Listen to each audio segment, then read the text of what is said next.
Abrimos la mesa ancha para debatir, analizar, discutir y entender también los temas del día en nuestro país. Hoy le queremos dar la bienvenida a Carlos Augusto Chacón. Bienvenido nuevamente. Buenos días. Muchas gracias y un saludo muy especial a la audiencia. Julio. Hola Maritza, buenos ¿cómo días. estás? Miren, hoy vamos a seguir hablando pues, de la que es la noticia política y judicial de esta semana, que es este sentido de fallo contra el expresidente Álvaro Uribe Vélez. Esto ha escalado el tono entre dos líderes en nuestro país, que es el presidente Gustavo Petro, el expresidente Álvaro Uribe, con un intercambio de trinos en las últimas horas que pues de verdad tienen que sacudir o que terminan sacudiendo también el mundo político. El expresidente Uribe le dijo al presidente Gustavo Petro que él, aquí voy a leer literalmente los trinos, lo que dicen. Le dice el presidente Petro: cuando usted renuncia al indulto por el cual yo voté, aclare el dinero que recibió en un examen toxicológico. Cuando Juan Manuel Santos le pide a los americanos que publiquen el dossier de Odebrecht, tendrá usted por lo menos algo de honor para tan siquiera poder hacer esa sugerencia. ¿Qué es lo que pasa? Que el presidente Gustavo Petro le estaba proponiendo al expresidente Uribe que se vieran juntos en la JEP para contar la verdad. Terminamos esto otra vez abriendo un poco el debate de ese tribunal de cierre. Carlos Augusto. Es esta idea que han tenido, Maritza, sectores de izquierda de lograr una suerte de ley de punto final, que ya se ha venido insinuando, Iván Cepeda también ha hablado de eso, de llegar a un punto en el que como que todos declaren, cuenten partes de verdades y casi que haya una pasada de página en limpio, desconociendo que aquí hay un montón de víctimas que hoy no han recibido verdad, justicia, reparación y no repetición. Y preocupa especialmente luego de ver que en el marco de la sentencia que se leyó esta semana, pues es claro que se hicieron valoraciones a pruebas que son abiertamente ilegales. Entonces, a quienes no habíamos querido salir a decir, oiga, se está instrumentalizando políticamente este proceso, luego de esa expresión del presidente Petro de buscar entonces cómo darle un giro político, pues sí preocupa, porque valorar unas interceptaciones ilegales como prueba para señalar como determinador al expresidente Uribe sin que exista una prueba ni una evidencia contundente y objetiva que así lo haga. Sí. Y entonces sale el presidente a proponerle este paso por la JEP, que insisto, va en la línea de lo que hemos advertido. Aquí no se puede hacer una ley de punto final porque aquí necesitamos conocer todas las responsabilidades y asignarlas en proporción al daño que se le ha causado al país. Pero además, Julio, pues lo que ha dicho el presidente Gustavo Petro, lo que han dicho sus funcionarios es: tenemos que respetar la justicia, tenemos que rodear el juez, pero también en sus trinos han prejuzgado. Y digamos que todavía no hay una sentencia en firme. Eso podría entenderse también como una presión a ese fallo en segunda instancia. Sí, no, es un doble rasero. No nos olvidemos que desde los sectores de izquierda siempre se ha mencionado el asunto del lawfare cuando se trata de investigaciones penales en contra de figuras cercanos política e ideológicamente a ellos, y en este caso, pues, sí, no se habla de lawfare, sino de la acción de la justicia. De todas maneras, esto era natural que iba a ser utilizado no solo políticamente, sino simbólica y narrativamente. Es decir, la izquierda lleva contándonos una historia desde hace años, desde hace décadas, acerca de cómo en el gobierno de Álvaro Uribe, según ellos de manera ilegítima, se logró evitar que estos grupos como FARC, como el ELN, que en su momento tenían un gran control territorial del país, cómo es que lograron ser hasta cierto punto derrotados, o al menos parcialmente derrotados. Esa era una pelea importante y la condena que recibió en primera instancia Álvaro Uribe sirve para decir: si ven que fue de manera ilegítima, si ven que se hizo utilizando grupos paramilitares, si ven que se hizo masacrando jóvenes. Y son dos cosas completamente distintas, ¿no? De acuerdo. O sea, esto no tiene nada que ver con patrocinio de grupos al margen de la ley. Esto es un tema de fraude procesal y soborno a testigos. De acuerdo, pero desde la propaganda sirve para concluir eso, y eso es lo que están haciendo.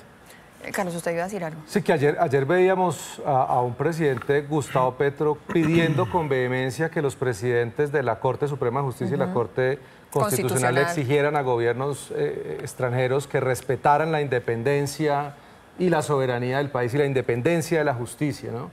Pues qué importante que eso mismo él se lo dijera cuando ataca sistemáticamente la independencia de las Cortes, la legitimidad de las Cortes para tomar decisiones. Yo creo que aquí estamos viendo también una gran cantidad de contradicciones que esperamos el gobierno, así como exige, también le dé al país, a las Cortes y a la justicia el respeto que se merece. Sobre eso de las contradicciones, claro, es que hace apenas 15 días estábamos pues también registrando acá lo que le decía el presidente Gustavo Petro, el presidente de la Corte Constitucional, por cuenta del fallo de la reforma pensional, que decía que algo así él se estaba atravesando y lo estaba saboteando. Pero sobre eso también ese discurso que podría ser muy contradictorio y controversial para otros, y es que el gobierno nacional está diciendo a Estados Unidos, por favor, no haga ningún tipo de intervención o de injerencia en nuestra política interna. El Poder Judicial es completamente independiente, pero el presidente Gustavo Petro se ha pronunciado con vehemencia, con acusaciones, con varios calificativos de grueso calibre frente a otros procesos judiciales en otros países. Sí, bueno, que el presidente hable de respeto a las instituciones de Colombia es muy paradójico. El último episodio, el de Cristina Fernández de Kirchner, que fue condenada en Argentina por un caso de corrupción, el presidente expresó su solidaridad, lo ha hecho en el caso de Lula, lo ha hecho en el caso de Castillo, Correa, Guatemala. Es decir, lo que ha hecho Petro es, eso sí, pues el patrón que uno encuentra es que son personas que pertenecen a partidos de izquierda o a veces de extrema izquierda, que pertenecen al Foro de Sao Paulo, que es esa organización que reúne estos partidos hermanos. Entonces, pues ese es el patrón, ¿no? Entonces, cuando se trata de presidentes cercanos ideológicamente, ahí no importa la soberanía, no importa el respeto institucional. Cuando son presidentes lejanos ideológicamente, ahí se prejuzga o se quita la presunción de inocencia, etcétera. Ahí ya no importan esas cosas, sino que ya directamente son culpables. Entonces, ese doble rasero, pues por razones ideológicas, es evidente, yo creo que para la opinión pública. Y es que esto lo que termina es escalando esa disputa con Estados Unidos. Carlos, para cerrar de este tema. En un momento de muchas tensiones, indudablemente lo que hay que decirlo también con mucha objetividad, es que uno sí tiene que hacer respetar la justicia. Uno puede cuestionar ciertas decisiones, como muchos lo hemos venido haciendo en el caso puntual de la sentencia al expresidente Álvaro Uribe, pero uno sí debe exigir que la justicia no se manosee por ningún actor político, porque claramente hay que respetar su independencia y su autonomía. Y casi que prejuzgar también a la justicia o al juez o al operador judicial por distintos actores políticos, lo único que hace es debilitarla. Yo creo que aquí esto queda como lección, es que nadie debería poder empezar a cuestionar la justicia, sino dejar que opere. Aquí podríamos decir que estamos apenas iniciando el proceso contra el expresidente Álvaro Uribe. Viene la apelación, luego seguramente, si vuelven a fallar en su contra, continuará el recurso de casación. Eventualmente pueden entutelar, dado que, como lo señalaba, para muchos juristas creemos que se violó la objetividad al valorar unas pruebas abiertamente ilegales, entonces podrían ir también a la Corte Constitucional y a la Corte Interamericana de Derechos Humanos. Miren, vamos a hablar ahora del presupuesto general de la Nación, y casi que podríamos abrir este momento de debate diciendo aliste el bolsillo, porque se radicó ayer el presupuesto general de la Nación por más de 550 billones de pesos, pero lo que dice el gobierno nacional es que en todo caso se viene una ley de financiamiento, que es esa forma sutil de presentarnos una reforma tributaria de por lo menos 26 billones de pesos, y dentro del proyecto que se presentó ayer, que es el presupuesto general de la Nación, ya se hace una advertencia sobre la obligatoriedad, diría uno, del Congreso de la República de aprobar la reforma tributaria. Dice, en caso de que no sea aprobada o sea aprobada de forma parcial, su debate continúe en la siguiente legislatura, el gobierno nacional, como prevé la Constitución, realizará las suspensiones del gasto a las que haya lugar. ¿Eso qué quiere decir, Julio?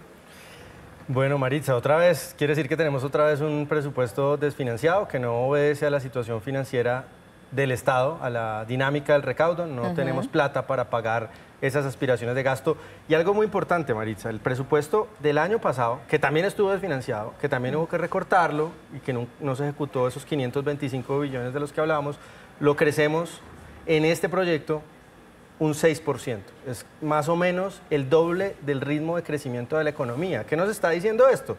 Que la caja, el presupuesto, más que la caja, el presupuesto de la sociedad colombiana crece a un ritmo de 3%, pero el presupuesto del Estado crece al doble ritmo. Es decir, esto hace parte del proyecto de engrandecer, de escalar el tamaño del Estado en una economía que crece muy pálidamente. Sí. Esto, por supuesto, no es sostenible, Marisa. Sí. Y lo otro es, cuando mandan un presupuesto desfinanciado, que a la larga van a tener que recortar, al final lo que se busca o lo que se encuentran en el camino también es que tienen mayor discrecionalidad para el gasto. ¿Por qué? Pues porque a la hora de recortar, el Ejecutivo tiene la posibilidad, la autonomía de decir, a ver, recortamos en subsidios a los servicios públicos, porque es que eso es para los empresarios neoliberales ricos, o recortamos en presupuestos máximos, dilatamos el pago de presupuestos máximos, y en otros casos, como en el caso de los gastos de funcionamiento, los gastos burocráticos, ahí sí nos recortamos, que es otro detalle importante, cómo crece el ritmo del gasto del funcionamiento. Mejor dicho, esta advertencia que está en la ley de ayer lo que dicen es o ustedes me aprueban también la ley de financiamiento o yo recorto donde yo quiera. Es lamentable y preocupante tres cosas. Uno, esta deliberada irresponsabilidad fiscal con el país de querer gastar más de lo que ingresa, además de tener al país con unos altos niveles de deuda pública y pagando intereses muy altos, dada la incertidumbre que tienen los mercados internacionales respecto a Colombia. Segundo, la forma en que se quiere presionar de manera bastante cuestionable al Congreso para que les apruebe desde ya una ley de financiamiento de un presupuesto que ellos saben está desfinanciado. Y tercero, nuevamente un presupuesto orientado más al gasto que a la inversión, casi 88% en gasto y solamente un 11% de inversión. Es muy preocupante porque gran parte de ese gasto, como lo acaba de decir Julio, está orientado a gasto de funcionamiento, es decir, a nómina. Más del 58% del gasto que se iría para ese 1.142.000 empleados que tiene está destinado para nómina del Estado. Sí. Es decir, usar el presupuesto como una bolsa de clientelismo político.